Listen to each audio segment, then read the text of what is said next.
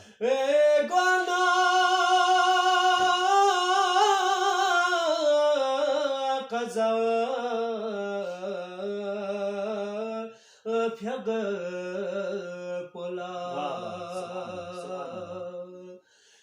yadani mapa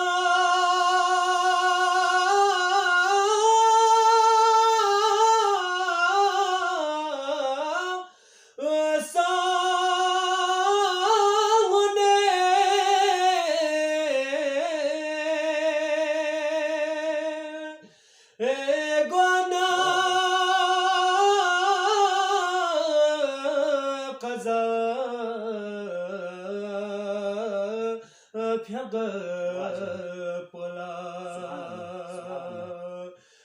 tsakma she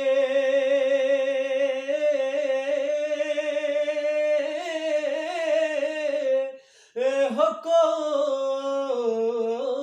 mikha zofo nima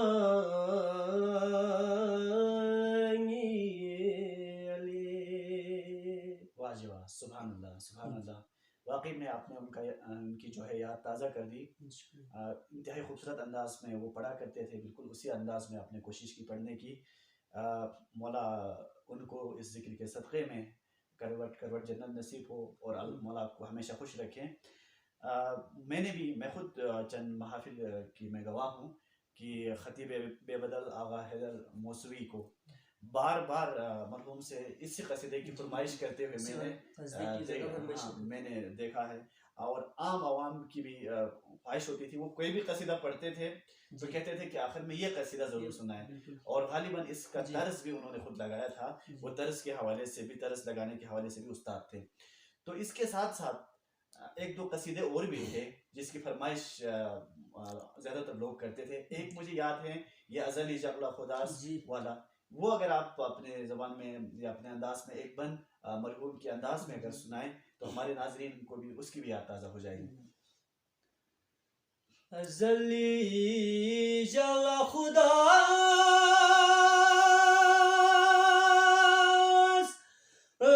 दमी में तो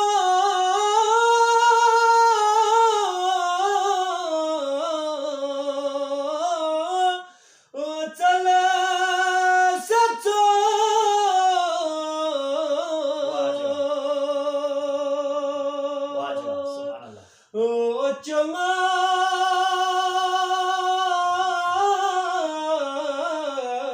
argay khas pare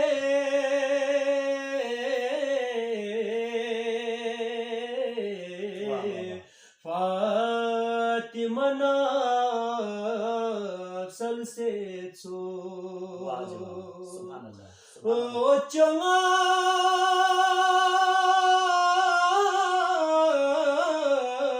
argay khas pare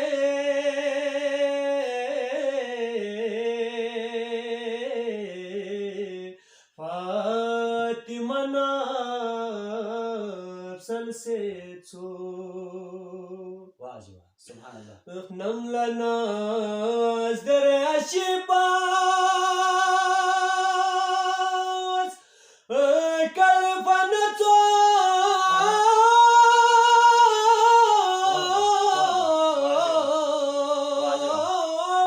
o Maryam la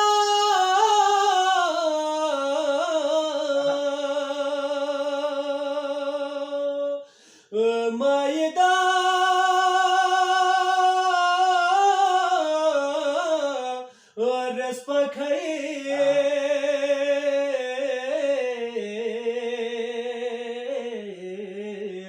Fatima la kal se so Maida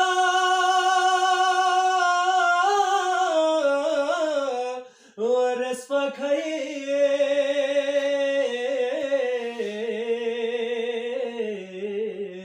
Fatima la kal se so जज़ाकल्लाह बहुत ही आला।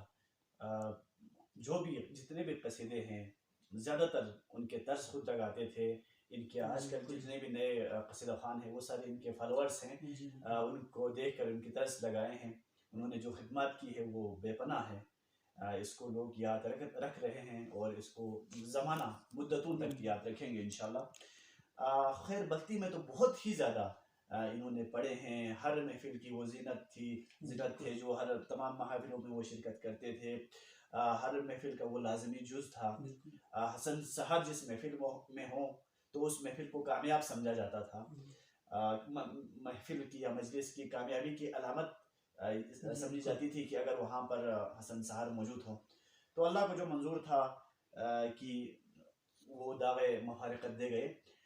अब ये हमारे नाजरीन जिनकी ज़्यादातर ताल्लुक उर्दू ज़बान बोलने वाले या सुनने वाले हैं या दीगर ज़बानों की है लेकिन उर्दू लाजिमी तौर पर समझते हैं, तो उर्दू में भी मनक़बत वगैरह नाते वगैरह भी पढ़ा करते थे। उर्दू मनक़बत की भी फरमाइश होती थी।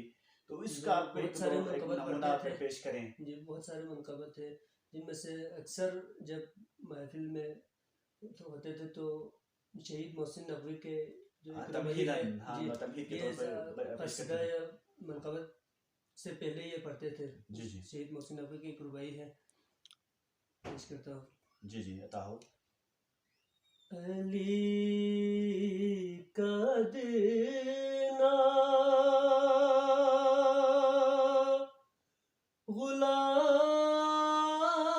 गुलाम हूँ मैं, सवाब लेकर मैं क्या करूँगा। है बेहदर से दिल मुअत्तर,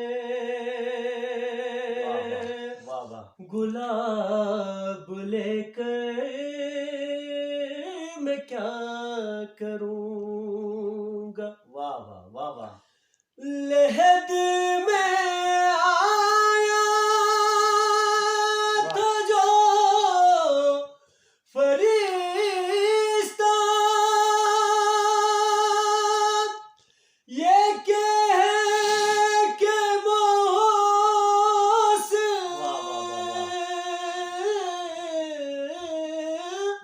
चला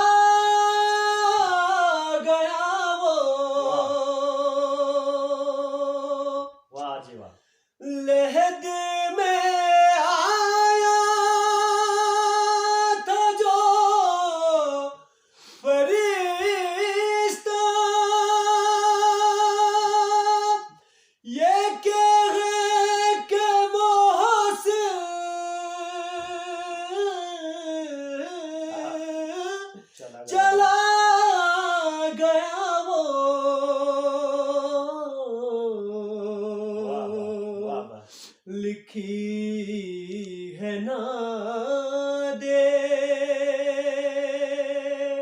अली कफन पे हिसाब लेकर मैं क्या करूँगा, लिखी है ना दे अली कफन पर हिसाब लेकर मैं क्या करूँगा। वाह जी वाह, जज़ाकल्लाह। वाकई में जब भी वह किसी महफिल में कसीदा पढ़ने के लिए जाते थे तो तमहीद में ज़्यादातर वो इसी रुबाई को पढ़ते थे और शायद उनको इल्हाम हुआ हो ज़्यादातर उसी हिसाब किताब या उसी नादे अली के हवाले से, और नादे अली का विर्द करते करते इस दुनिया से गए हैं। तो हमें यकीन है कि अल्लाह ने उनके दर्जात को बुलंद किए हैं, और साथ ही हम दुआ भी करते हैं प्रोग्राम के दौरान जितने भी नाज़रीन हमें देख भी रहे हैं वो भी, उन सब से भी यही गुजारिश है कि इनकी दर्जात की बुलंदी के लिए दुआ ज़रूर कीजिएगा। आप लोगों की दुआओं की वजह से इनके दर्जात जो बुलंद हैं वो इंशाल्लाह बुलंदतर हो जाएंगे। तो आखिर में आपसे एक और मैं चीज़ ये पूछना चाहूँगा। खैर आप भी बहुत ही खूबसूरत आवाज़ के मालिक है। आपकी सूरत में अल्लाह ने अगर उनको हमसे वापस ले लिया, एक बड़ी नेमत थी, इसको हमसे अगर वापस ले लिया है तो आपको अल्लाह ने उनकी तस्वीर बना के छोड़ गए हैं। तो बेहतरीन लब लहजे के मालिक है, बेहतरीन आप अंदाज में मनक़बत ख़्वानी, मदह ख़्वानी, नौह ख़्वानी करते हैं। तो अब आप इस स्टेज पर आ गए हैं कि आप समझ सकते हैं कि आप कोई अगर उस्ताद आपका हो तो कौन हो सकता है, या किसी से आप सीखे। तो आपके मेरे अपने सवाल में ही मैं ये जवाब बता देता हूँ कि आप लाजिमन अपना उस्ताद अपने वालिद मरहूम को ही मानते होंगे, लेकिन सबसे ज़्यादा आप उनकी कौन सी मनक़बत या कौन से मदह सराई या कौन से कसीदे से आप मुतासिर थे? आपका पसंदीदा कसीदा कौन सा था जो वो पढ़ते थे? जी बहुत से मनक़बत थे और कसीद भी है जो वो पढ़ते थे, मुझे जो भी पढ़ते थे अच्छा लगते थे। वाकई में वो तो उनका अंदाज ही उनका आवाज़ ही ऐसा था कि मनक़बत के लिए भी फिट था, दोहे भी पढ़े, मरसी भी पढ़े, जो भी पढ़े उनकी आवाज़ के लिए फिट था। लेकिन इसमें मोस्ट फेवरेट आपका जो कौन सा है इस हवाले से? अगर कस्दे के हवाले से देखें तो सबसे पसंद जो अभी मैंने पढ़ा था चौक मुमज़िन, बस का ये मैं बहुत पसंद करता था, हर लोग भी यही पसंद करते थे। बिल्कुल जी। अच्छा, प्रोग्राम के आखिर में आप माशाल्लाह से एक मिसाल है सबके लिए कि इतने बड़े गम का पहाड़ अगर मैं कहूँ वो टूटा, लेकिन आपने हिम्मत नहीं हारी। एक मिशन उन्होंने जिसको शुरू किया था उसको आगे आपने बढ़ाया। मदह ख़्वानी के इस मैदान को, जिस बाप को जहाँ पे उन्होंने छोड़ा था वहाँ से आपने इसको आगे लेके गया। इसकी वाकई में दाद देनी पड़ेगी, लायक दाद है कि आपकी हिम्मत को आपने उस गम को मिशन में तब्दील कर दिया। तो कौम के जो नौजवान हैं वो सब आपको इस वक्त देख रहे हैं, उनके नाम आप क्या पैगाम देना चाहेंगे? जी, अगर ज़िंदगी में गम और खुशी ज़िंदगी का हिस्सा है, ज़िंदगी में कभी खुशी का मौका कभी गम का मौका ये आते हैं, तो हमें हौसला पस्त नहीं होना चाहिए कि हमें अपने मिशन पे डटे रहना चाहिए कि हमें अपने मिशन को कामयाब रहने के लिए बहुत कोशिश करें। बिल्कुल जी। तो कोई भी चीज़ नामुमकिन नहीं है। माशाल्लाह, बहुत आला। ये आप देख लें, इन्होंने इतने बड़े एक लिहाज से अजीम बाप भी था, लेकिन इनके साथ दोस्तों जैसा था और इस मनक़बत ख़्वानी के मैदान में उस्ताद भी था, लेकिन इनसे बिछड़ने के बाद भी इनके मिशन को जारी रखते हुए हिम्मत या हौसला पस्त हुए बगैर बाहिम्मत अंदाज से इसको इन्होंने आगे बढ़ाया है। तो हम आखिर में, प्रोग्राम के आखिर में एक बार फिर हम दुआ गो हैं अल्लाह ताला इस ज़िक्र के सदक़े में मरहूम मोहम्मद हसन सहर के दर्जात बुलंद हों और इनके फ़र्जंद अर्जुमन ज़हीर अब्बास सहर और इनके पूरे खानवादे की तौफ़ीक़ात खैर में इजाफ़ा हों और इनकी खुशियाँ इससे आगे इनकी मुक़द्दर बने। तो वाकई में आपका मैं बेहद शुक्रगुज़ार हूँ OSTV की पूरी टीम की जानिब से कि आपने एक बार फिर हमें और हमारे तमाम नाज़रीन को हसन सहर की याद ताज़ा कर दी उनके अंदाज में, जो कसीदे और मनक़बत के नमूने पेश करके। तो आपके हक़ में हम दुआ गो रहेंगे। नाज़रीन, इसी के साथ इजाज़त चाहेंगे, अपने प्यारे मेहमान के साथ आपके मेज़बान को इजाज़त दीजिएगा। इंशाअल्लाह किसी और प्रोग्राम में किसी और मेहमान के साथ हाज़िर होगा। तब तक के लिए अल्लाह हाफ़िज़ व नासिर।